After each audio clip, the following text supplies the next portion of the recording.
Mucho gusto presentarles,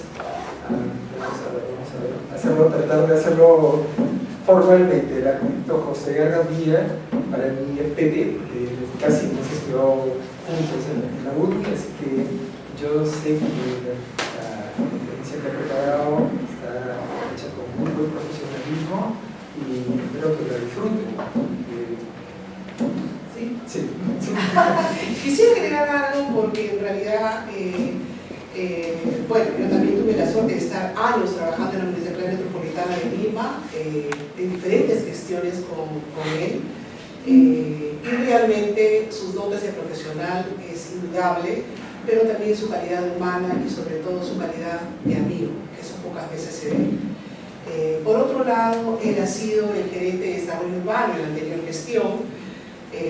Con él se hizo el plan 2035, que lamentablemente por cuestiones que no mencionemos en este momento no se concretó, pero sí se publicó. Y también ha sido el rector, el decano del Colegio de Arquitectos en la anterior gestión, y actualmente continúa con su docencia de personal estable en la Facultad de Arquitectura de la Universidad Nacional de Ingeniería. Así que yo creo que estamos listos. Si en algún momento consultan el Reglamento Nacional de Edificaciones, se debe a este. Verdad. Le dio el cuerpo, lo armó y trabajó con un grupo de personas. Y tres acá. Bueno, demos un caluroso y una bienvenida al arquitecto.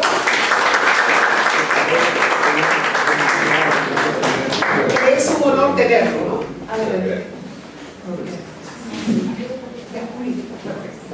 Ya, puede estar. Sí, puede pasar. Gracias. Bueno, buenas tardes, chicos. Soy José Gargantía. Bueno, ya me presentaron mis amigos y colegas. Un gusto que hace varios años que no vengo a la UPC. José García Calderón alguna vez me invitó. Fue nuestro coordinador del plan 2035. Bueno, titulé la charla El ejercicio profesional del arquitecto. Entiendo que ustedes están ya terminando la universidad, es así, noveno, décimo. Entonces es bueno que escuchen una charla de este tipo porque como que van entrando a lo que van a hacer una vez que terminen las aulas. Voy a hablarles un poco, unas pinceladas de todo un poquito, como para que vean el amplio campo que puede tener la arquitectura en nuestro país, en la ciudad de Lima, sobre todo, donde la mayoría va a ejercer seguramente, y algunos seguramente también se irán al extranjero a plantear pues, cosas distintas en nuestros lugares. Pásale por favor la siguiente. Yo empiezo siempre un poco hablando de la persona, o sea, de lo que son ustedes. Seguramente cuando eligieron estudiar arquitectura era porque algo importante los motivaba, no solamente sus padres que querían que sean profesionales, sino que además ustedes querían salir adelante, un día hacer algo que les gustara, a lo mejor dibujaban bien, les gustaban los edificios o tenían algunas destrezas expresas para este arte técnica que es la arquitectura. Y entonces, pero en el fondo todos somos personas y como personas siempre en el fondo lo que buscamos es tener felicidad, y dentro de esa búsqueda de felicidad o bienestar personal buscamos hacer cosas que nos gusten hacer, porque elegir una profesión es algo importante porque no solamente sirve para nuestra mantención el resto de nuestra vida, sino además sirve para que disfrutemos la vida, es decir, hagamos cosas que nos gusten, si no las terminamos abandonando, y a veces es mejor abandonarlas si es que no estamos en nuestro nombre, ¿no? Entonces, y eso lo decía ya Aristóteles hace muchísimos años, ¿no? La búsqueda más fundamental en la vida es la búsqueda de la felicidad. Los seres humanos siempre buscamos eso, estemos donde estemos, siempre lo vamos a buscar. Cuando estudiamos arquitectura o cuando somos arquitectos también. Y los arquitectos que más fluyen, más rápidamente, son aquellos que son felices cuando ejercen la profesión, porque les gusta. Imagínense el pez en el agua, ¿no? Llega de un lado al otro con suma facilidad, pero pónganlo en una piscina de arena, seguramente se muere en el camino, no llega ni a la mitad del camino, y se demoraría muchísimo. Entonces las destrezas nos salen naturales y hay otras que son aprendidas. Entonces de eso se encargó la universidad, de darle ya las destrezas. Ustedes ya en su ejercicio seguirán profundizando para encontrar, digamos, lo que más les guste. Voy a tratar de vincularles varias aristas de la profesión donde seguramente ustedes podrán ir encontrándose en el tiempo según vayan avanzando en experiencia también. Y entonces acá hay algunas recomendaciones que las pongo como unos tips, ¿no? Primero, que busquen sus talentos en la profesión. Hay que saber, la profesión tiene varias aristas. A algunos nos gusta diseñar, a otros nos gusta construir, a otros nos gusta investigar, a otros nos gusta metrar, es decir, presupuestar, costear cosas. Nos gusta vincular a la profesión con la economía. Hay diferentes maneras donde ustedes pueden ir encontrando hacia dónde va su arte mayor, ¿ya? Claro, la profesión requiere de varios talentos, pero de alguno de esos ustedes en sus mismos cursos pueden deducir cuál les gustó más, dónde sacaron, no necesariamente más nota, pero dónde disfrutaron más el curso, o porque el profesor sabía transmitirlo bien, o porque encontraba con ustedes rápido esa afinidad. Entonces es importante empezar a buscar esos talentos, reflexionen un poco al respecto. Disfruten la profesión, lo que les decía. Los Beatles se hicieron famosos. ¿Ustedes creen que no disfrutaban la música? La disfrutaban, ¿no? Bill Gates disfrutaba lo que hacía. Walt Disney disfrutaba dibujar animalitos, se inventó el Mickey Mouse, ¿no? Y son multimillonarios. ¿Por qué? Porque disfrutaban lo que hacían. Entonces, las personas que han llegado más lejos, que han trascendido, es porque disfrutan lo que hacen, ¿ya? Entonces, si aprenden a disfrutar la profesión, van a ir encontrando, digamos, caminos interesantes. Desarrollen carácter y actitud, no dejen que minen su entusiasmo, está mucho en ustedes salir adelante, su actitud interior es fundamental, y algo de carácter para sacar las cosas adelante, sobre todo en un país como el nuestro, donde siempre hay muchas trabas, ¿no? Todo eso no se puede, esto no se puede, no, hagan que se pueda, ¿no? La ventaja de la juventud es que hay una energía adicional que permite pues avanzar con la firmeza, ¿no? Busquen servir a la ciudad y a la sociedad. La profesión es una carrera noble, es algo noble, véanlo así. Cuando ustedes ven las cosas con nobleza, van a avanzar más rápido, van a sentir que progresan, van a sentirse bien, la gente los va a seguir, ¿no? Van a volverse líderes. ¿Por qué? Porque van a encontrar que hay gente a su alrededor que va a continuar el camino que ustedes están iniciando. Por eso es que hay que buscar que servir a la ciudad y servir a la sociedad, porque trabajamos para el ser humano, no somos artefactos físicos solamente para que la gente los use, sino para que los usen personas ad hoc a esto, ¿no? O sea, a esa arquitectura que quieren hacer. Y eso es una reflexión general que puede ayudarles. Hay que buscar especializarse. Los todistas no avanzan siempre mucho. Agarren algo, una línea que les guste.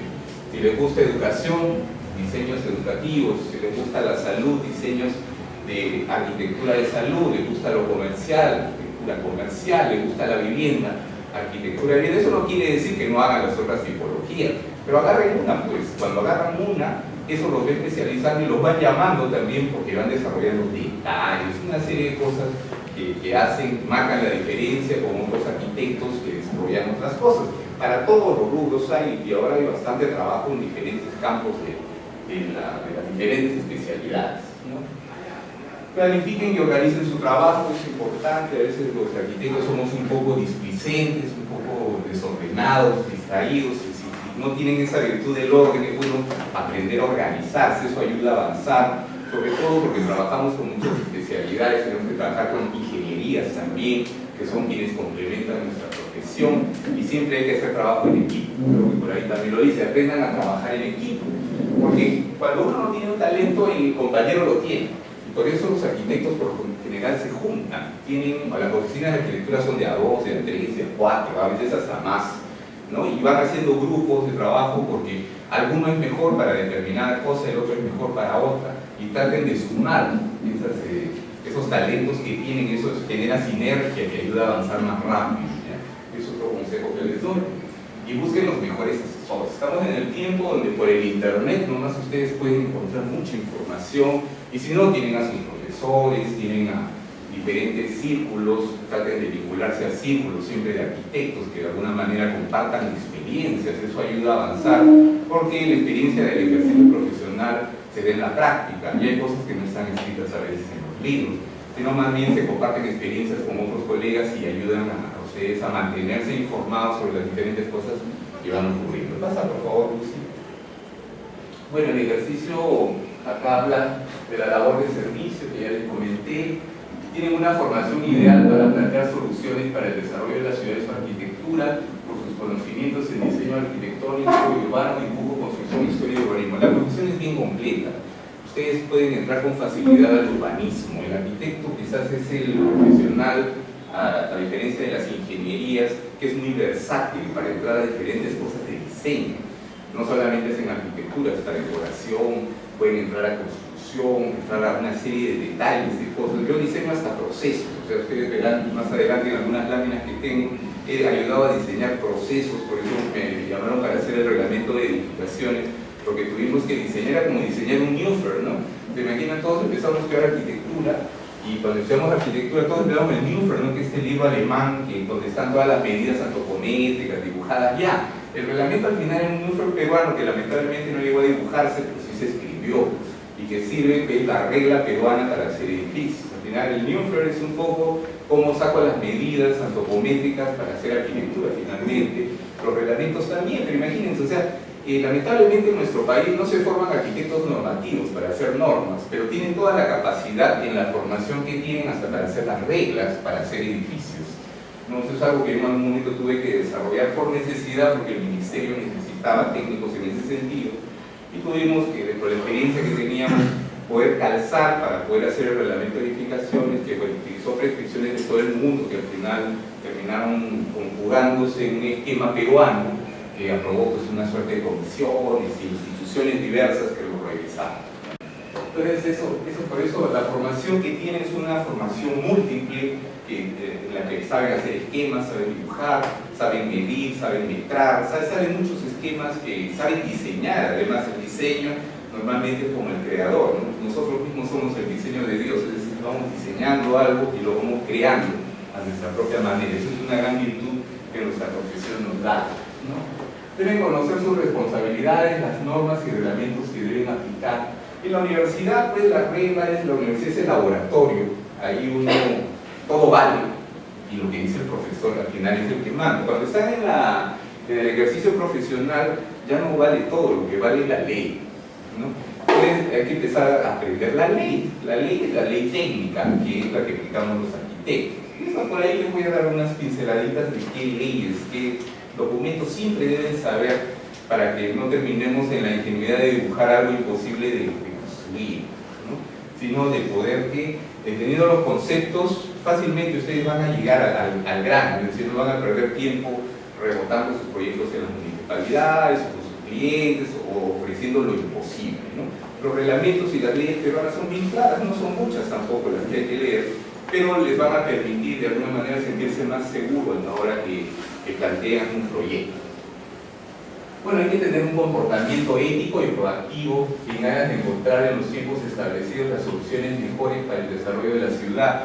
El comportamiento ético es un poco, no hay que serruchar a nuestro vecino, no hay que quitarnos trabajo entre nosotros. Portarnos bien, es decir, es un tema de honradez profesional, es decir, no chocar, ¿no? Es decir, me copio del trabajo del vecino, me copio un plano que hizo mi colega, cosas de ese tipo están prohibidas en nuestra profesión. Es un tema ético principalmente. Los derechos de autor, normalmente todos quienes diseñamos algo terminamos teniendo una autoría, ¿no? Y ese tipo de cosas, yo he sido decano del Colegio de Arquitectos de Lima y he visto múltiples casos de quejas de colegas que otros han plagiado proyectos, ¿no? O se han quitado proyectos cuando el cliente era de uno, vino el otro y se lo quitó y se denuncian entre ellos. Ese tipo de conflictos, lamentablemente, también hay mucho en nuestra profesión. El Colegio de Arquitectos está lleno de estos casos, tienen unos comités que viven resolviendo todo el tiempo quejas de clientes, de arquitectos y quejas entre arquitectos también, que entre ellos por algún motivo terminaron trampados en alguna cuestión legal que no puede resolver, que tiene mucho que ver sobre todo con las autorías de proyectos. Y al final dice, debe ubicarse en un contexto del lugar que les toca elaborar teniendo en cuenta las limitaciones y potencialidades de la localidad. Eso les hablo más adelante cuando hable de PEU. Pasa, por favor. Bueno, como profesionales, básicamente yo dividiría la profesión en dos tipos de ejercicio. El ejercicio como independiente y el ejercicio como dependiente. Yo les aconsejo que hagan los dos a lo largo de su vida.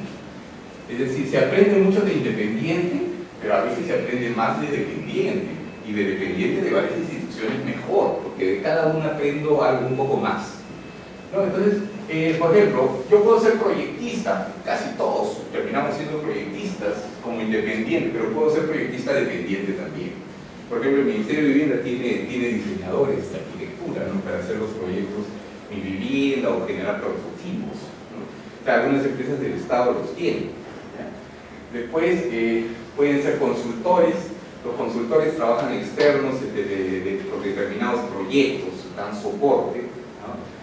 Pueden ser también funcionarios públicos dependientes. Voy a explicarles un poquito más cuál es la diferencia entre funcionario, servidor público, entre las cosas. Pueden llegar a ser planificadores urbanos, revisores de proyectos, proyectistas dependientes, supervisores de obras, docentes, entre otras cosas, ¿no?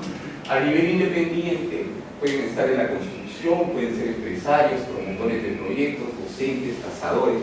Hay múltiples aristas donde se podrían desempeñar. Cuando quieran hacerme alguna pregunta me interrumpen, yo encantado de responder.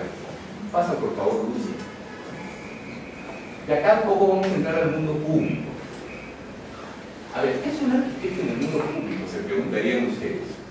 Un arquitecto en el mundo público, acá más o menos he tratado de distinguir eso, por ejemplo, en un municipio, por ejemplo, ¿ya? Hay arquitectos funcionarios públicos.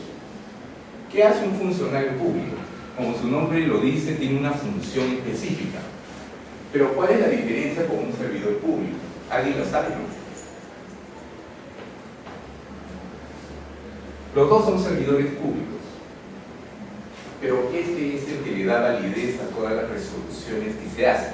Cuando se resuelve algo, el que firma es el funcionario público, es el que tiene mayor responsabilidad y es aquel también que gana más por lo general, porque asume la responsabilidad.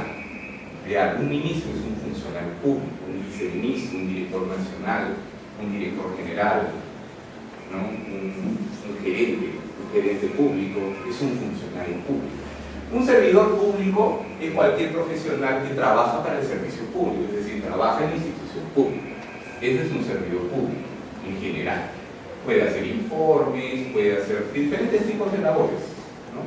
Normalmente los funcionarios son los que tienen cargos asignados. Tienen un cargo asignado que está, digamos, incorporado dentro del organigrama de la municipalidad o de la institución donde labora, y ese funcionario es el que resuelve, termina con la firma de él. Ustedes pueden inscribir documentos, pueden construir, les firma una licencia de construcción, por ejemplo, o cualquier otro documento, conformidades de obra, todo eso lo firman funcionarios públicos. Los servidores públicos ponen vistos en los informes, normalmente intermedios, pero el funcionario público es el que al final pone un sello y con ese como que le da ya la validez legal para que ustedes avancen, puedan construir algo, puedan dar fe de que se construyó o inscribir en todo caso en los registros públicos. O sea, esa es la diferencia.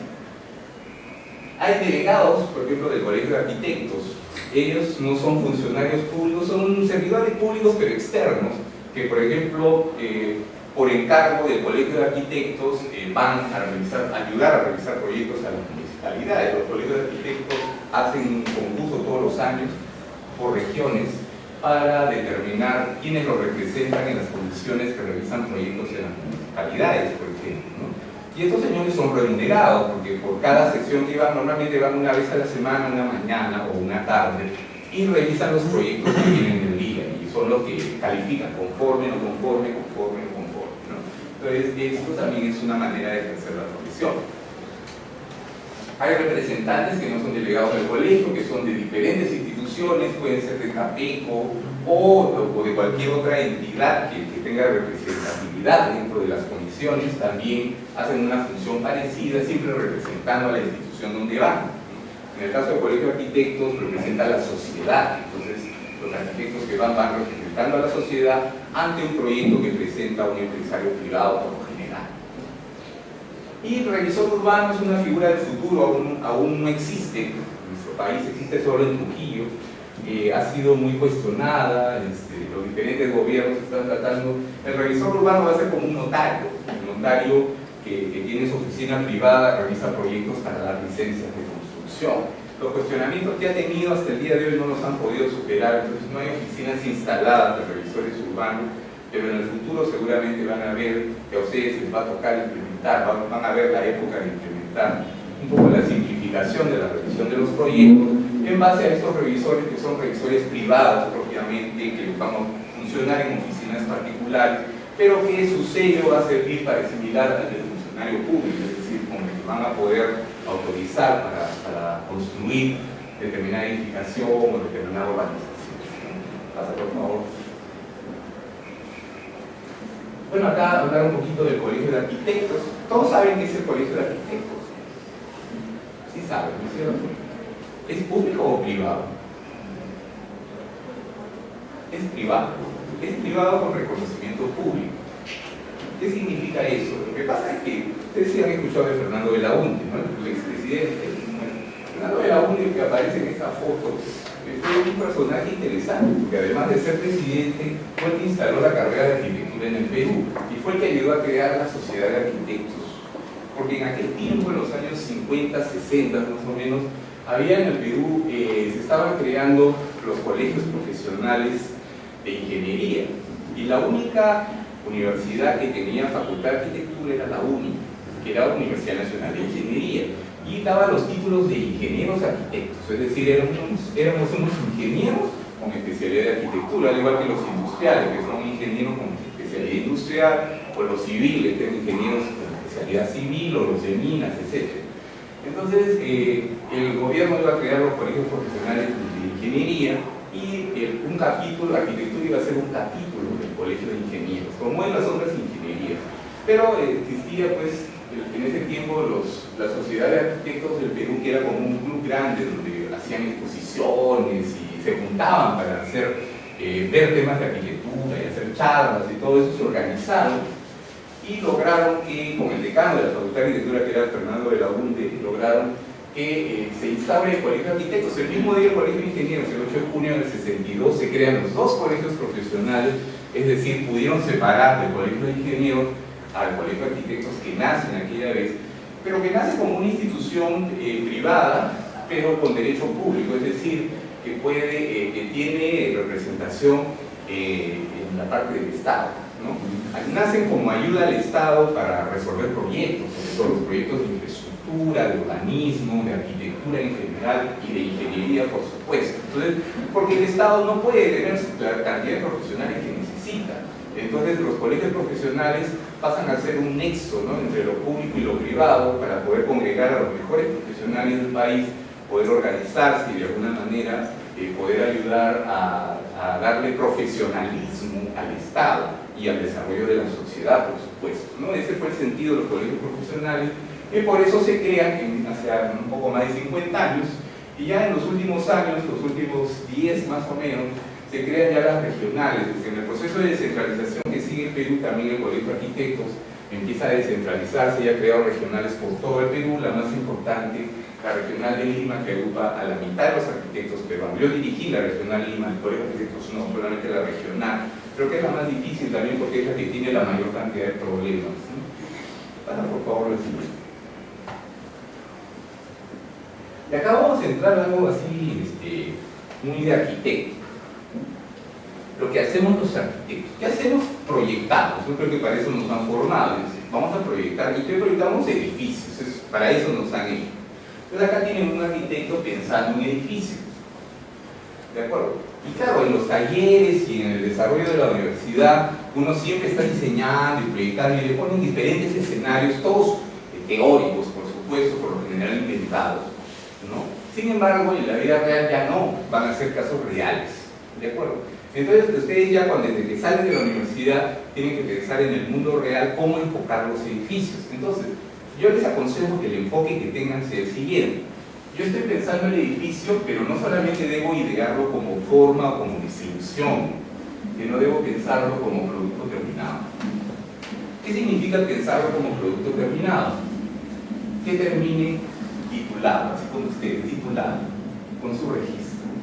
Es como diseñar un automóvil. Imagínense que acá estamos diseñando un automóvil, pero que nunca sueñen que tenga una placa y una tarjeta de propiedad. ¿Ustedes creen que sirve el automóvil alguna vez? Puede servir a lo mejor para movilizarse dentro de una fábrica, pero nunca va a servir para movilizarse en la ciudad. ¿Por qué los carros tienen placas y tienen tarjeta de propiedad? ¿Por qué creen?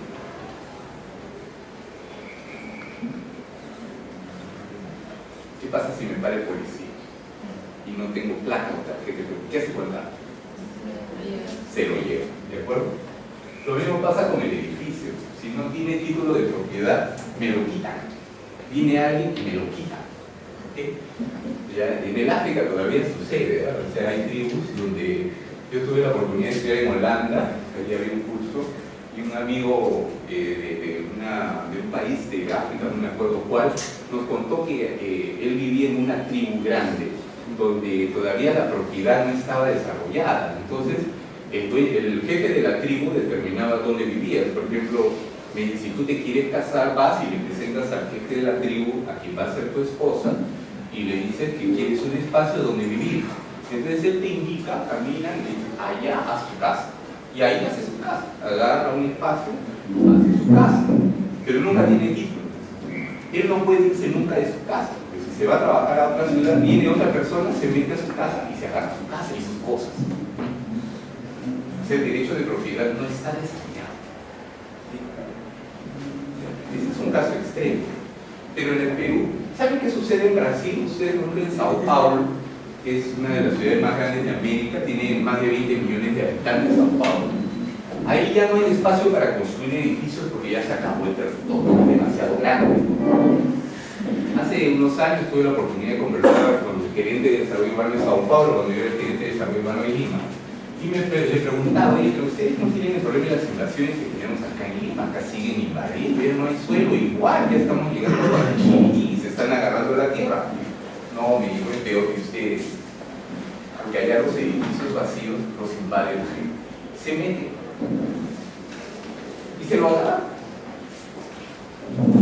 Oscar Niemeyer, uno de los mejores arquitectos brasileños, tiene un edificio en el centro de Sao Paulo que hace unos años fui a visitarlo con unos colegas brasileños y me dijeron, este es un hijo no reconocido de Oscar Niemeyer, porque lo invadieron cuando estaba en construcción. Lo invadieron y lo deformaron. Han hecho una ciudad en el aire, es decir, es un desastre internamente el edificio. Tiene todas las líneas de Oscar Niemeyer, pero como fue invadido, su régimen de propiedad es a la mala, se agarraron unos pedazos, es un desorden pero total. Es decir, el régimen de propiedad es algo fundamental. Por eso es que todos aspiran a tener título de propiedad. ¿Y qué es el título? Es depositar en los registros públicos. En los registros públicos es el gran depósito de los títulos. Todos los diseños que ustedes hagan deberían terminar en un depósito llamado título para poder dar las seguridades jurídicas a sus clientes que les permita comprar y vender en el futuro, ¿no? Entonces, eso es, diseñamos al final para entrar a la economía del Perú, y donde la economía está en los activos, y los activos se crean desde la arquitectura, los activos físicos. Los diseñadores son arquitectos normalmente, y son ellos quienes van llevando, digamos, a tener esos activos. Entonces la gente trabaja muchos años porque quiere tener activos, y sus activos normalmente los arquitectos ayudan a diseñarlos y a lograrlos, y este logro es los registros públicos. Pasa por favor, hay algunas laminitas un poco más. Y entonces la construcción o el proceso de proyectar se vuelve como una fábrica, ¿no? ¿Cómo hago edificios? ¿Cómo logro edificios desde un proceso? Su primer insumo es el suelo. El primer insumo, que parte de ser un suelo rústico que es del Estado, se planifica, después se le pone todo lo que es la planificación, zonificación, los parámetros urbanísticos. Pasamos a urbanizar para hacer lotes y calles, y pasamos a edificar. Y después pasamos a mantener una vez que ya los hemos inscrito, ¿no? Es como un proceso industrial prácticamente, por eso se habla de la industria de la construcción. Ustedes forman parte de la industria de la construcción y el primer insumo que hacen es hacer dibujos sobre lo que va a hacerse en un terreno determinado. Básicamente por ahí va. Entonces ese primer insumo se llama suelo, ¿no? Normalmente ustedes parten de acá, desde el suelo dado por procesos de urbanización, porque es un suelo delimitado, con cuadradito, rectángulo normalmente, lindero, medida perimérica, pistas, veredas afuera, es ideal, ¿no? Y parten de acá y hacen edificaciones de frente, ¿no? Para acá esto es más difícil, ¿eh? Eso ya es un poquito de urbanismo, hay que saber desde el suelo, cómo llegar a la planificación. Eso es un poquito más especializado. Con los años pueden ir llegando, pero el arquitecto tiene mucha base para llegar ahí. Pasa por favor lo siguiente. Vuelvo al tema de los registros públicos. A ver, acá hay una columna.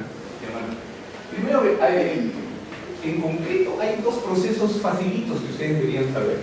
El de habilitaciones urbanas más fácil le decimos urbanización, el proceso de urbanizar. El proceso de urbanizar sirve básicamente para hacer unos productos que se llaman títulos, que se llaman lotes. El proceso de urbanización sirve para hacer lotes de terreno, para eso sirve. Y para crear calles, y plazas. Ese es el proceso de urbanización. Si me dan una parcela, ahí no se llama lote, parcela. Y en la parcela, que es una parcela rústica, la diseño, hago mi diseño urbano, y el diseño urbano lo divido en lotes y calles, y áreas públicas, espacios públicos y lotes para vender, son dos cosas.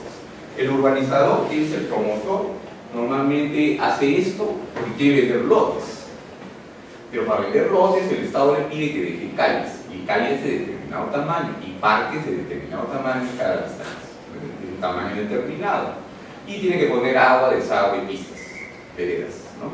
Eso es, y con eso le da en su proceso de aprobaciones, le va dando autorización para que pueda vender lotes. Y esos lotes todos se inscriben en los registros. ¿Ya pasaron? Para eso sirve este proceso. El proceso previo a hacer edificios es el crear lotes. Sobre los lotes ya diseñamos los arquitectos, pero hay arquitectos que diseñan también urbanizaciones, es decir, diseñan las calles, los reglamentos tienen ya medidas estándar según la zonificación para hacer estos proyectos.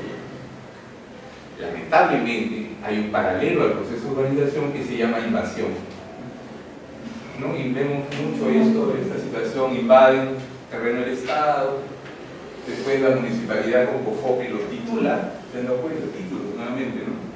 Y le dan títulos pero sin agua, sin desagüe, sin pistas, sin veredas. O sea, el mismo proceso de urbanización o habilitaciones urbanas, pero hecho a la mano, es decir, sin condiciones técnicas, ¿no? Lo regulariza, en otras palabras, lo regulariza y le deja la carga al Estado de que con el tiempo hará las pistas, con el tiempo hará las veredas, con el tiempo hará el agua y el desagüe, con el tiempo hará la iglesia y el colegio y todo lo que venga, ¿no? Entonces, eso hay que entenderlo claro, es un primer proceso que entonces se van a dar cuenta. ¿Por qué ocurre esto? ¿Por qué ocurre lo otro?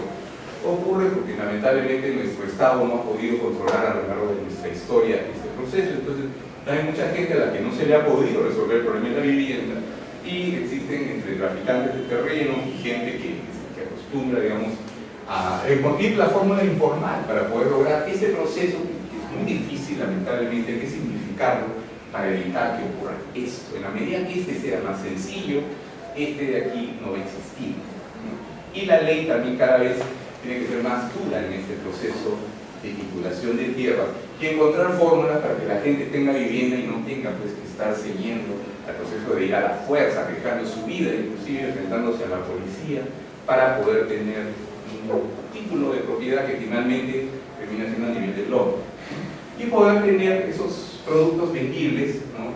O productos que son esos activos, por lo menos a nivel de terreno. Pasa así, ¿no? Si hay algunas preguntas ahí, o ya los confundí, a lo mejor no me están entendiendo. ¿Sí está claro? ¿Alguna pregunta hasta aquí? ¿Alguna pregunta? ¿Alguien quiere saber algo más? Pero que entienden el proceso, voy muy rápido, ¿está bien? Acá entramos en el proceso de la edificación. Arquitectura es edificación, ahí sí entramos directamente ya a la profesión. Lo otro también es parte de la profesión, sino que en nuestro país está dividido en dos: el proceso de urbanización y el proceso de edificación. Así están diseñados todos nuestros reglamentos, así que por eso puedo explicarlo así. En el proceso de edificación, igual, lo que buscamos, como les dije al comienzo, son los títulos en los registros públicos.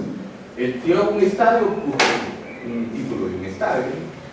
Si hago una edificación comercial, el título. Si hago edificación residencial o cualquier otro tipo de edificación. Mira, acá está el edificio que pensábamos hace un rato, ¿no? Acá está el chico otra vez diseñando el edificio, si se dan cuenta. Pero una vez que diseña, le sale su proyecto. Cuando sale su proyecto, lo primero que tiene que hacer es presentarlo a la municipalidad para que se lo apruebe. Una vez que se lo aprueban, le dan la licencia de edificación. Con esa licencia construye. Una vez que construyó, pide la conformidad de obra.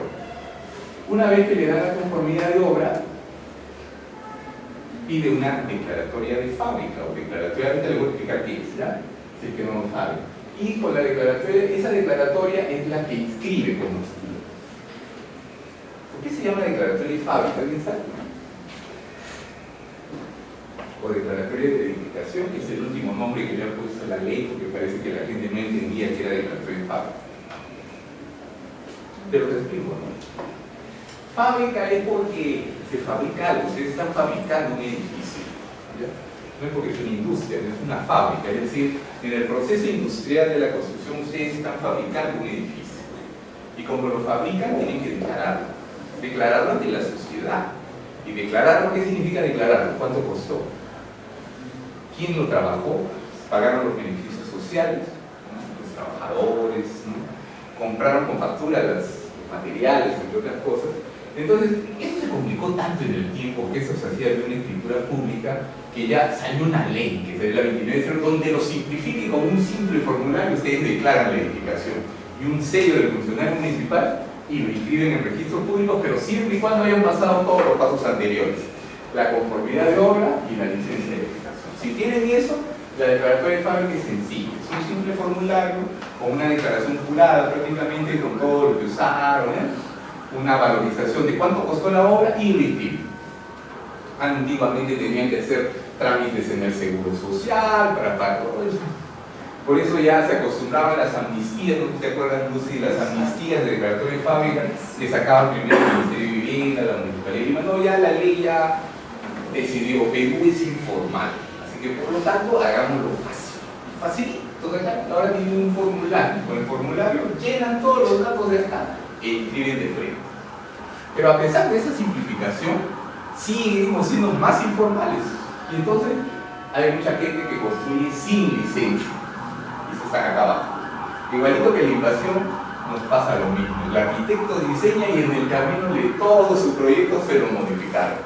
Y lo que sacó licencia de construcción no sirvió. No sirvió.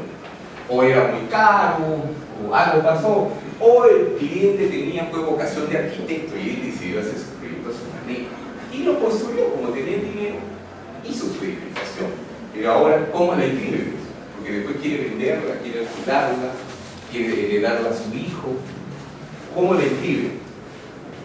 Como en tantos casos, la mitad del Perú más o menos, salió la ley de regularización de edificaciones. Y hay un artículo, pues, que aplica más o menos para edificaciones con cierta antigüedad puedan regularizar su situación y poder inscribirse para poder entrar como activo, como parte de la ciudad.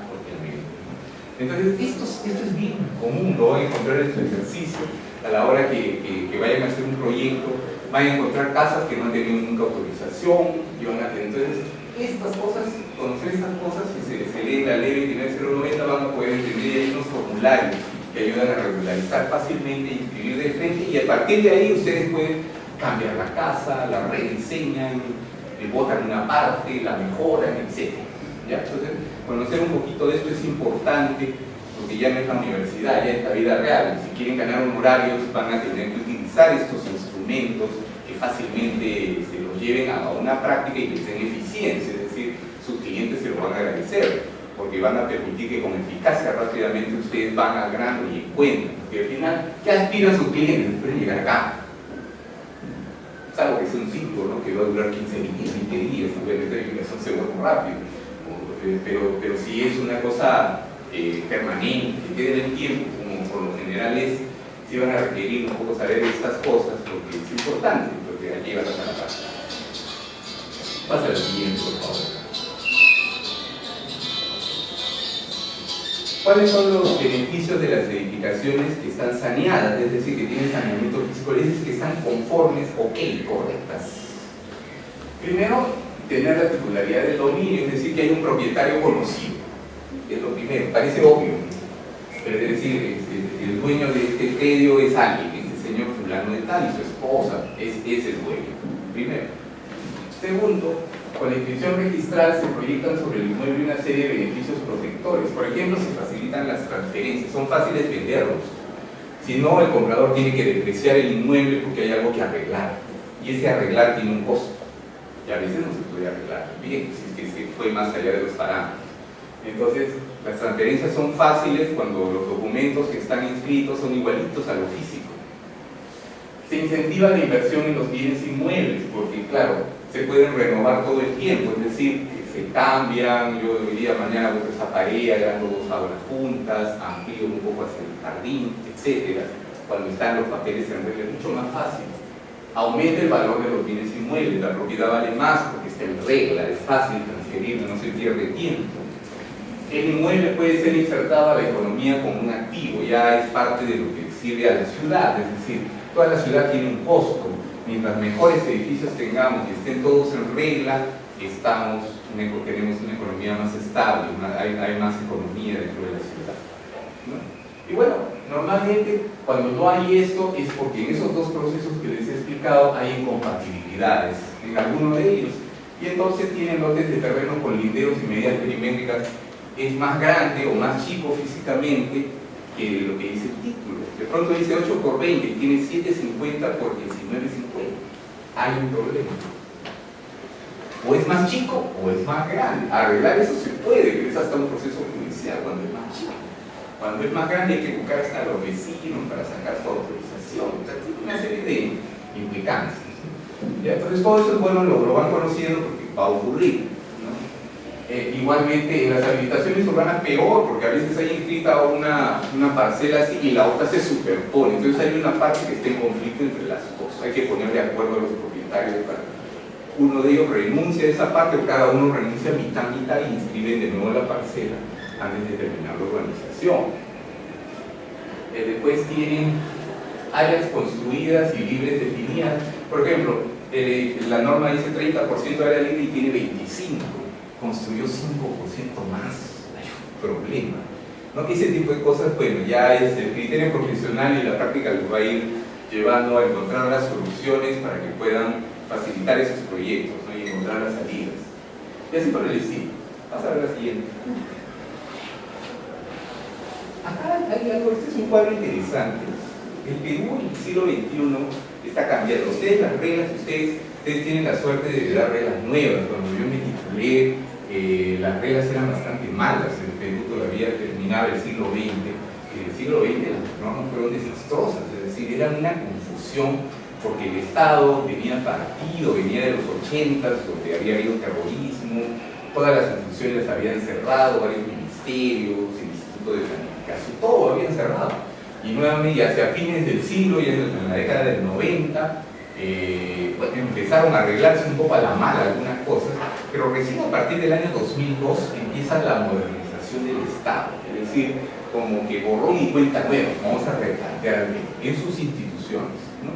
Y a partir del gobierno de Toledo, más o menos entre Pañao y Toledo, plantean lo que le llaman la reformulación del Estado, la modernización del Estado. En ese proceso de modernización, bueno, además de que han creado algunos nuevos ministerios, digamos que tratan de ver, cambian el enfoque del Estado, habían cambiado la Constitución en los 90s, y crean los gobiernos regionales en el 92, 93, y reformulan las leyes de los gobiernos locales del 2003.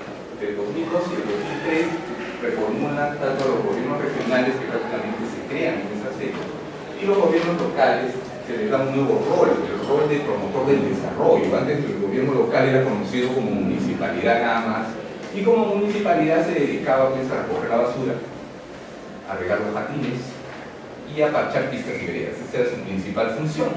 Ahora ya no, o sea, el gobierno local ya puede hacer planes, es decir, hacen planes, formulan ideas para el desarrollo, hacen sus planes concertados, sus presupuestos son participativos, todavía un poco en teoría, lamentablemente, pero tienen un rol mucho más importante y más potente. En ese proceso de modernización, el Estado Nacional tiene que ir delegando funciones a ellos y apoyándolos en un esquema normativo nuevo, moderno, que ayude al bienestar del ciudadano. Es decir, el Estado apunta directamente al bienestar del ciudadano. En el mundo urbano, de nosotros los arquitectos, el Estado se organizaba así. Primero creó el Ministerio de Vivienda el año 2002, lo volvió a crear porque lo habían cerrado el año 90. Entonces, y como sector le dio las competencias para el urbanismo y el desarrollo urbano y la vivienda, que es básicamente lo que hacemos nosotros, la arquitectura. Y como tal, como gobierno nacional lo volvió ente rector en este tema, pero comparte competencias con los gobiernos regionales, los gobiernos locales provinciales y los gobiernos locales locales, pero es como su papá. Estos son como sus hijos, sus nietos. Se van en ese orden. Él es el que pone la norma y ellos obligan y la aplican como ellos dicen. ¿Okay? Lo que le dicen es, tienen un rol subsidiario, es decir, el que atiende es el que está más abajo, pero el que da la política nacional es el que está más arriba. ¿Okay? En ese orden. Este ayuda a este y a este, este le ayuda a este, y este ayuda a todos los que están abajo. Ya tratan de hacer eso. El Estado es un solo cuerpo dividido en partes, ¿sí? Y estas son las partes, los gobiernos regionales, locales y nacionales. Y en el urbanismo han dividido las normas nacionales en tres grandes rubros: las normas de planificación y gestión, las normas de procedimientos administrativos de habilitaciones urbanas y edificaciones, y las normas de diseño y ejecución de habilitaciones urbanas y edificaciones. Eso es así, están ahí resumidas. Cuando se conocen estas, ya las dominan. Ahí está la esencia de la profesión en el mundo legal, digamos, del Perú. Si se conocen un poquito de esas normas, van a encontrar que ahí está la esencia de lo que el Perú en sí. La primera, en el tiempo debería volverse ley, como tiene España, como tiene Colombia, que están haciendo tantas cosas. Lamentablemente todavía es un reglamento. Y el reglamento tiene buenas intenciones y buenas ideas. Lamentablemente no se cumple mucho, porque al ser un reglamento los alcaldes no le hacen mucho caso.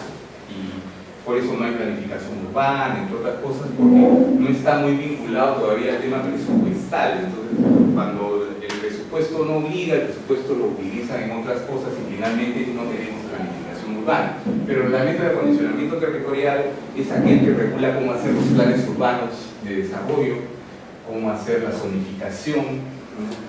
Cómo establecer parámetros urbanísticos ad hoc para un lugar determinado, entre otras cosas. Y lamentable, y ahí donde deberíamos trabajar muchos arquitectos, planificadores urbanos. Lamentablemente en nuestro país, bueno, por los problemas que ustedes deben ver ya que venimos pasando todos los años, los políticos no llegan a todavía insertarse en ese mundo técnico. Y quizás ustedes puedan, hablando con ustedes también probablemente se vuelvan políticos, puedan ayudar a que ese mundo técnico entre para ayudar a tecnificar al país y poder ayudar a su desarrollo, ¿no? Entonces esto es un trabajo a hacer, ¿no? El Congreso ha tratado de hacer una ley de suelo urbano, lamentablemente sin éxito, y yo creo que una de las tareas de los técnicos en los próximos años es desarrollar una ley de suelo que permita generar nuevas plusvalías, incentivos para que desarrolle el mundo del urbanismo y la edificación, ¿no? Me parece todavía equivocado cuando los gobernantes creen que es un tema de presupuesto exclusivamente. No basta tener presupuesto, si no hay los mecanismos de gestión, difícilmente va a desarrollar la arquitectura de una manera veloz, ¿no? como la necesidad pública, en el caso de la vivienda, por ejemplo, y otros también, otros equipamientos.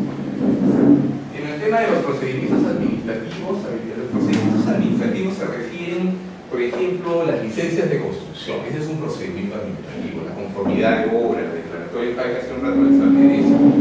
Acá en el Perú se cree que basta hacer una declaración jurada para que se construya. No es suficiente. O sea, el Estado no termina de entender hacia dónde hay que apuntar. Hay que hacer más versátiles ese tipo de licencias, ¿no? Hay que crear otros sistemas. Por ejemplo, los españoles tienen conjuntos antiguos como, por decirle, Mirones o San Felipe, ¿no? las unidades habitacionales que hicieron y las están renovando. ¿Y cómo hacen? Por ejemplo, ¿no? Sacan una licitación y va un contratista a renovarlos. Entonces el contratista va, junta a la junta de propietarios, va con el funcionario de la municipalidad que se va como un talonario así, tipo notificación, ya, se va a renovar esto, y ahora hacen su inspección y inmediatamente terminada la inspección le da la licencia de construcción. Firman los dos y se les entrega y pueden iniciar las obras.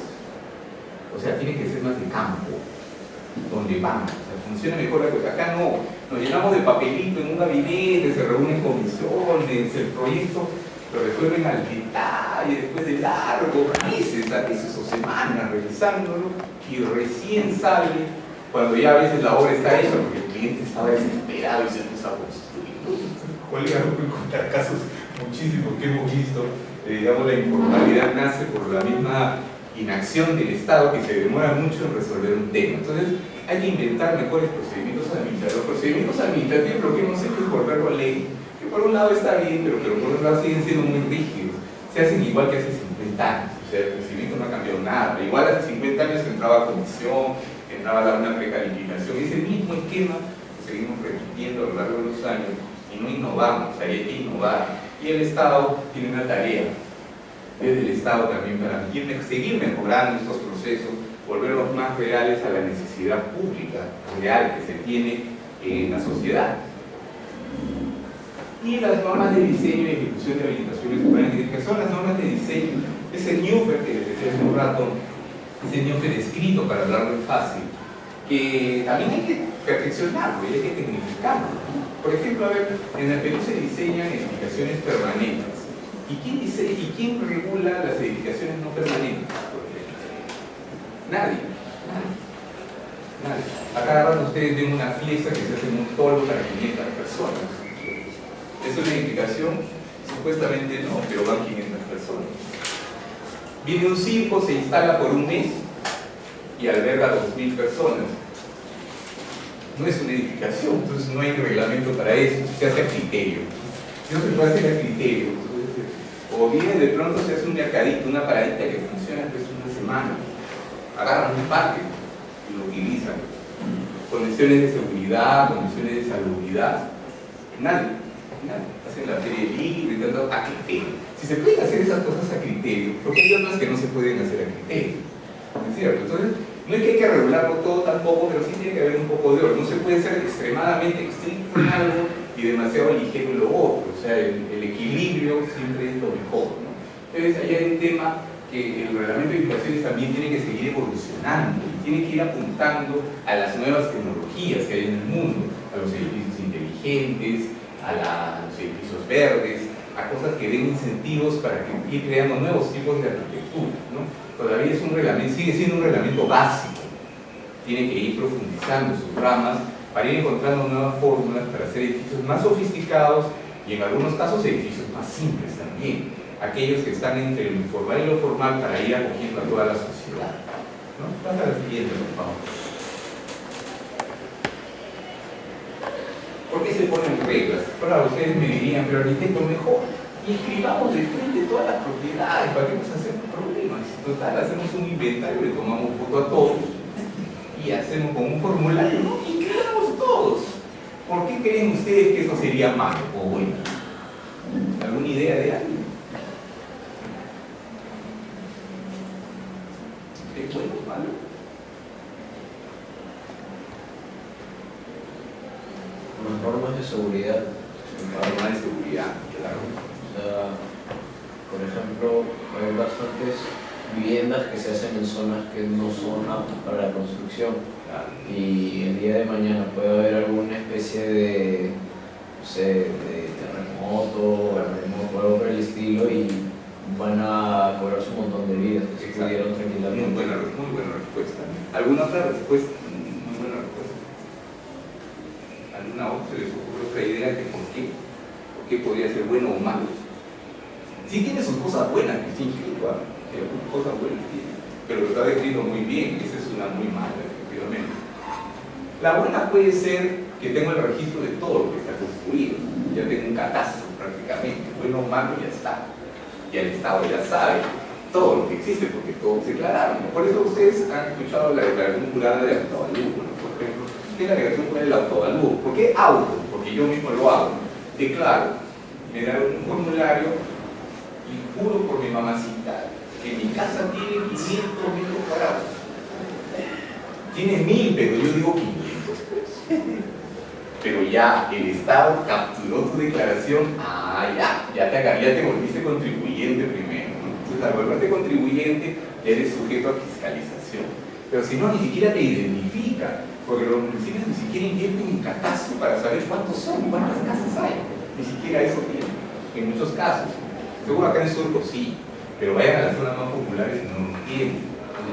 Entonces, ese es y efectivamente, lo otro es muy claro, tener la seguridad, la salubridad, toda la seguridad, funcionalidad, habitabilidad y adecuación al entorno y medio ambiente, que es lo que dice el reglamento. Nada de eso se cumpliría, porque por eso el Estado ha hecho reglas, porque los edificios están hechos para seres humanos.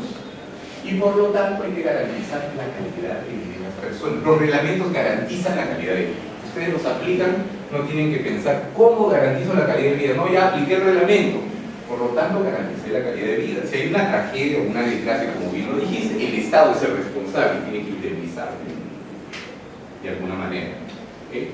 O tiene que rehacerte tu casa o darte una carta o darte lo que tenga que darte, porque es responsable si lo autorizó. ¿Okay? Entonces hay un tema de responsabilidad del Estado, por eso es que el funcionario tampoco puede dar tal cosa y por eso se le ponen reglas y está controlado por la Contraloría y van en un equilibrio todo el tiempo. Entonces, eso es, por eso se ponen las reglas, no porque haya caprichos de nadie. Entonces, porque si no podríamos escribir la casa del perro, pero ahí no puede vivir un ser humano, puede vivir un perro, pero un ser humano.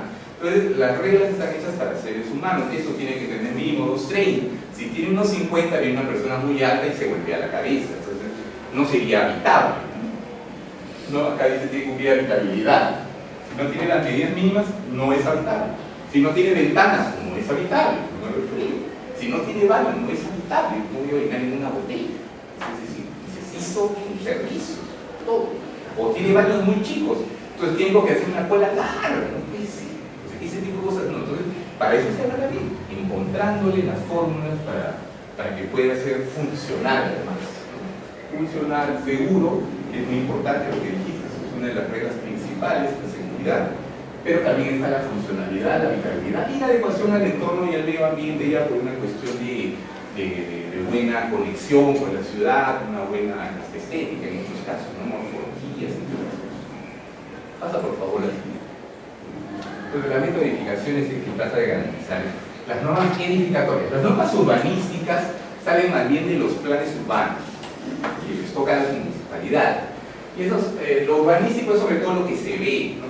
La altura de edificación, los retiros, las áreas libres, los accesos, la vialidad, todo lo que está conexo a la edificación.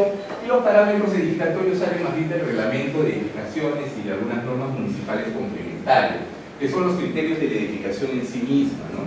Tamaños de escaleras, tamaños de ambientes, cantidad de baños, cantidad de escaleras, evacuaciones, de qué está construido, de cemento, de fierro, de concreto, ¿no? Instalaciones eléctricas, ¿sabes? Todos son los parámetros edificatorios. Pero los arquitectos usamos sobre todo los visibles, ¿no? Los que más se ven. Pasa a la siguiente, por favor. Y acá quería ponerles un ejemplito práctico, que se nos está yendo ya la hora. Un ejemplito práctico, por ejemplo, cuando uno dice, eso es un edificio que existe en la vida real, es un edificio de 5 pisos, que es muy estándar, que son los arquitectos. Acá hay un planito de ubicación, primera planta, segunda planta, tercera, cuarta planta, quinta planta, y eso. Acá se sacó la licencia de construcción, se cumplió todas las reglas sabidas por haber. Una vez que se terminó, se vendió. Como se vendió, cada unidad, porque eran 2 departamentos por piso, el terreno, que era uno solo, donde había una casa originalmente, se fue partiendo. ¿Cómo lo partimos? Acá está el proceso para partir. Primero se hacen unos planos que se llaman planos de indemnización, que están acá abajo. Por ejemplo, la primera planta. Esta parte de acá es uno de los departamentos con su área libre, y el otro departamento con su área libre, la zona de recepción con su escalera, y las 4 cocheras que están adelante. Y un espacio común con una vereda para ingresar al área común. Cada uno de esos se fue constituyendo en una unidad inmobiliaria. Unidad inmobiliaria privada, unidad inmobiliaria privada, unidad inmobiliaria común, y cada estacionamiento una unidad inmobiliaria privada también. Y así fuimos yendo de piso en piso. En el segundo piso se dividió en caja de escalera, departamento 3, departamento 4, departamento 5, 6, 7, 8, 9, 10, 11, 12. Y sus escaleras, que son las áreas comunes. O sea, se dividió en áreas de uso común y en áreas de uso privado. Pasa por favor al siguiente. Y se convirtió en esto, en fichas. Acá está el resumen de todo el edificio, con todas sus fichas. Tiene una ficha por departamento y una ficha por cochera. Y acá están las memorias descriptivas, como se presenta el arquitecto. Normalmente estas cosas las imprimen abogados, por eso es que es bueno que acá no hay un técnico. Normalmente el abogado es muy literal, es copia literal, le dice. Va escribiendo, usted pone en sala, como si le pone el living, lo escribe como living, porque el arquitecto puso living. Si lo pone como SH, lo escribe como si dice baño, lo pone como baño, ¿no? Y a veces quiere que lo numere, baño 1, baño 2, baño 3. Para nosotros los arquitectos son diferentes baños, decimos, ¿no? O closet, le pone closet, lo escribe con closet. Si no le pone closet, no lo escribe con closet, pero le pone toda la distribución. Y ese plano se guarda, pues el plano matriz del edificio se guarda en el archivo de los registros públicos, pero cada ficha va saliendo, sale con su certificado de numeración y le va numerando cada departamento, ¿no? Acá está la ficha de la antigua casa para poder entrar a ese edificio tenía que demolerse la casa anterior. Entonces la casa le tiene una licencia de demolición de la casa anterior. Con esto limpió el terreno, literalmente, y inscribió el nuevo edificio. Ahora sí está inscrito y ese edificio está partido pues en 16 partes, 12 departamentos más 4 cocheras. Y acá está con cada uno de ellos edificios. Entonces ahora si ustedes compraron uno de esos departamentos ya pueden sacar su ficha individual y eso lo pueden comprar, vender, comprar. Ya hay una ficha aparte, van apareciendo los nuevos compradores, si se vende 10 veces se vende, pues, ¿no? Si lo hipotecan aparecen las hipotecas, los gravames. Entonces ya entraron al mundo económico de las edificaciones. Normalmente eso que les expliqué al comienzo, para qué se hacen los edificios, en la vida práctica terminan en fichitas así, que es el ideal donde los clientes normalmente quieren tener estas cosas y el Estado también, por supuesto, para tener sus activos clasificados, lo puedan heredar en el tiempo, lo puedan vender, transferir, alquilar con comodidad y que no dependan de si la persona vive o no. O sea, uno se puede morir, eso lo hereda alguien siempre, si no el Estado lo toma, si es que no hay quien lo tome, ¿no? Entonces, esto es el proceso, digamos, de independización. Pasa por un resumen sencillo. Y para finalizar, les quiero dar algunas pinceladas sobre el Perú, porque ya estamos cerca de las 7. Es bueno entender a que ustedes ejercen en el Perú, ustedes son peruanos, seguramente todos. Y al Perú hay que entender que sigue creciendo. El Perú tiene más de 31 millones de habitantes, esto es al 2016, o sea, prácticamente ahorita. Lima tiene 9 millones, casi 10 millones, es decir, la tercera parte del Perú está en Lima a nivel de población. Las ciudades que le siguen la tienen 1.800.000, o sea, tienen la quinta parte de Lima. O sea, Lima, como Lima no hay otra, es nuestra ciudad internacional, la más grande de todas, eso se debe quedar siempre claro. Las otras ciudades ahora que son bien grandes, antes no llegaban al millón, ya tenemos varias que llegan al millón, son ciudades grandes. Madre de Dios, que es aquí, que es muy grande en territorio, pero muy chica en población, 140.000 personas, chiquitita, ¿no? Para ser una provincia o departamento.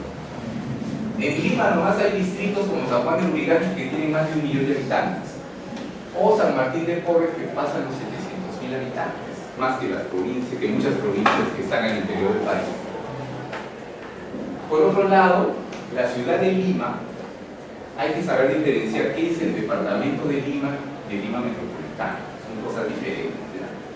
El departamento de Lima es esta figura que ven ustedes acá, ¿no? Con sus 8 o 9 provincias, pero Lima metropolitana es este pedacito, ¿verdad?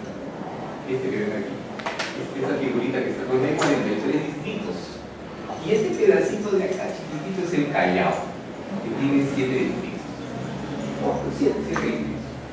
Entonces, acá están casi los 10 millones. En este pedacito acá hay poca gente. Acá están los 10 millones. ¿Okay? Entonces, eso debe quedar claro. Y por eso Lima es una ciudad bien complicada. Es una ciudad para la que se hizo el plan del 2035 fue para la ciudad de Lima, porque está ahí. Entonces, y sin embargo, tiene 3 gobiernos regionales, es curioso. Tiene un gobierno regional en el Callao, tiene un gobierno regional de Lima Provincias, y tiene un alcalde de Lima que tiene una doble función, alcalde metropolitano y presidente regional. Es decir, 1, 2, 3. Solamente Lima tiene 3 presidentes regionales. ¿Se imaginan lo difícil que es administrarla? Hay una pugna de poderes, ¿no? Cosa que no sucede al interior del país. Acá en las regiones cada uno tiene un presidente regional, diferente. Lamentablemente se están yendo presos muchos porque no saben cómo administrar el dinero. Y les dan mucho dinero, pero no les dan el desarrollo de capacidades para poder utilizarlo convenientemente. Se desesperan y empiezan a gastar a su manera y ya ustedes conocen las consecuencias de lo que están haciendo, ¿no? Sin mucha planificación. O sea, ese proceso de descentralización ha funcionado a medias, ¿no? ¿Por qué? Porque han avanzado rápido en darle funciones, pero no han avanzado en darle desarrollo de capacidades para poder hacerlo bien. En Lima hay más desarrollo de capacidades, sin embargo, hay una pugna por gobernar Lima. Todos los ministerios actúan acá, los 3 gobiernos regionales encontrados, y ahí tenemos los grandes problemas. Por eso tenemos la Costa Verde que no desarrolla, ¿no? El tren que lo hace el ministerio en vez de la Municipalidad de Lima, ¿no? Entonces se imponen entre, están cruzados entre todos, finalmente en la ciudad, pobre ciudad. Pasa por favor, para ir concluyendo. Y acá tienen, pues, este es el Perú, miren, el Perú, la mitad del Perú vive en la costa, un poco menos de la mitad en la sierra y un poquito de gente vive en la selva, que es el territorio más grande, pero es biodiverso, o sea, el Perú es un país lindo. Nuestro sistema de regionalización es pésimo porque como no se pudieron poner de acuerdo a los departamentos, los volvieron regiones, cuando en realidad no deben haber 24 regiones, sino unas 8 o 9, que sería lo técnico, ¿no? Para juntarlos territorialmente, pero es bien difícil pues, juntar el Cusco con Arequipa. Uno, ¿quién le dice cusqueño o arequipeño? Se agarran se declaran la guerra, ¿no? Son cosas bien difíciles, es mucho regionalismo, ¿no? Entonces eso dificulta que no le sucede a Chile, que es una gotita, por ejemplo, larga, una región está encima de la otra, porque no había otra manera. Y la Panamericana los integra a todos, perfecto. Pero el Perú, miren la forma que tiene, es bien difícil integrar. Entonces, en ese ponerse de acuerdo políticamente dificulta el trabajo de nosotros. Es decir, territorialmente no andamos muy bien armados. Pues el río, por ejemplo, el río Rimas, ¿de quién es? ¿De Lima? ¿De Junín? ¿De dónde viene? Atraviesa el Perú transversalmente, debe haber una región transversal, no la hay, pues. No la hay. Compite con Lima, es bien difícil, es demasiado fuerte, demasiado poderoso.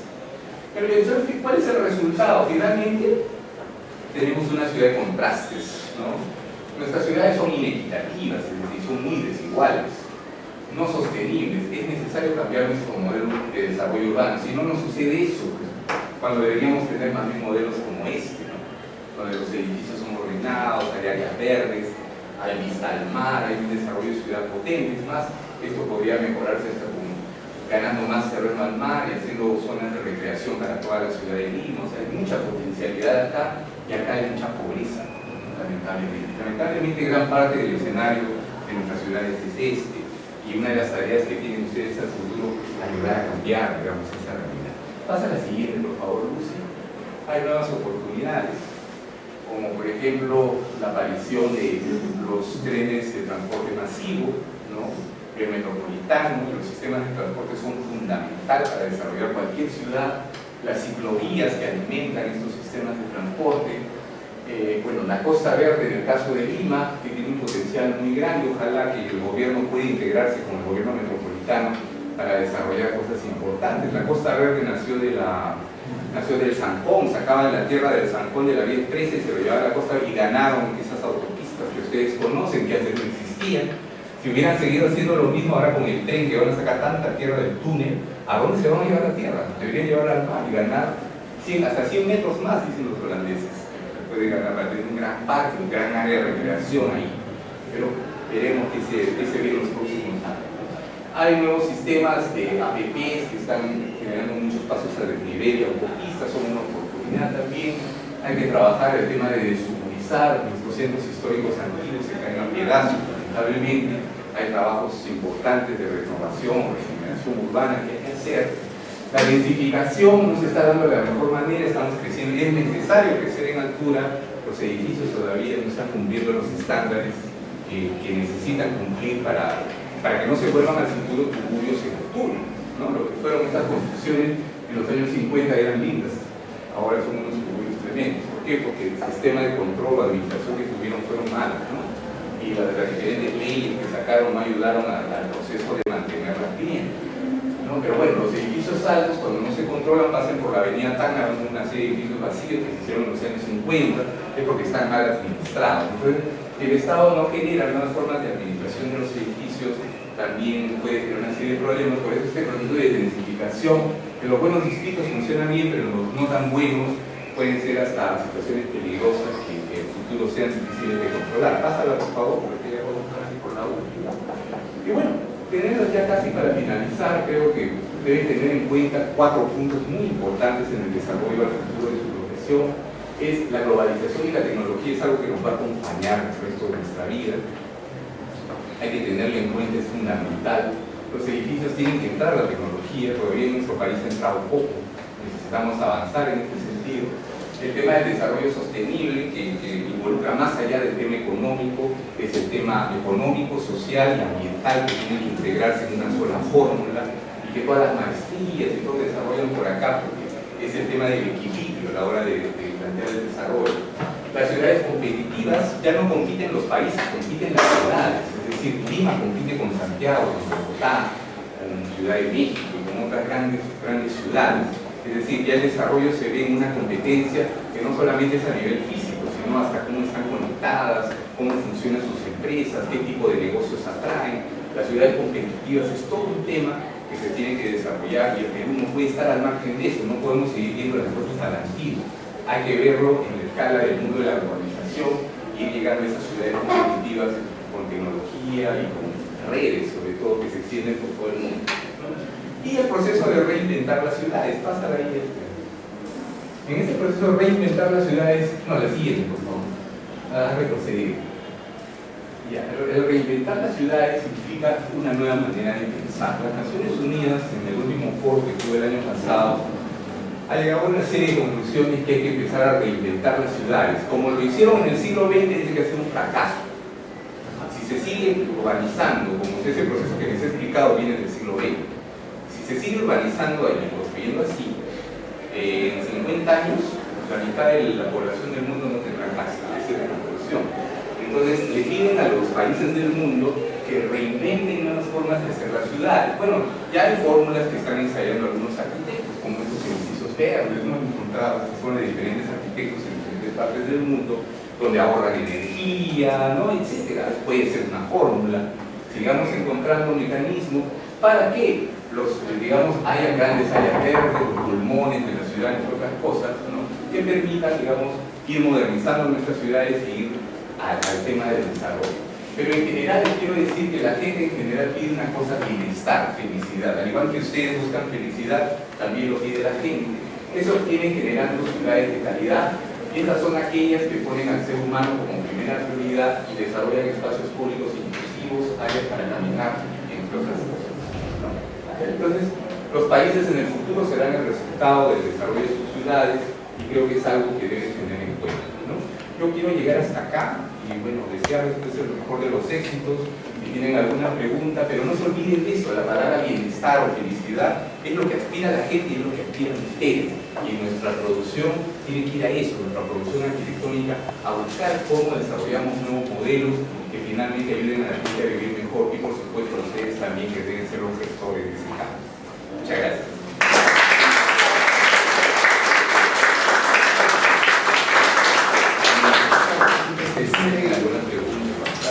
¿Alguna pregunta, por favor? Aprovechen tenemos 3 minutitos para que le hagan alguna pregunta al arquitecto. Por favor. Acuérdense que esto le puede servir de tema de investigación a ustedes, así que supongo que habrán anotado todo lo que dijo, ¿no? Así que si pueden, hagan sus preguntas. El PowerPoint te lo dejo, hay un correo, un Facebook, si quieras consultar algo, por supuesto, me lo hacen llegar. Si no tiene la pregunta ahora, me la formulan, yo se la contesto, se las hago llegar a través de ellos. Perfecto. ¿Ninguna pregunta, chicos? ¿Nada? Bueno, nuevamente un aplauso fuerte al arquitecto.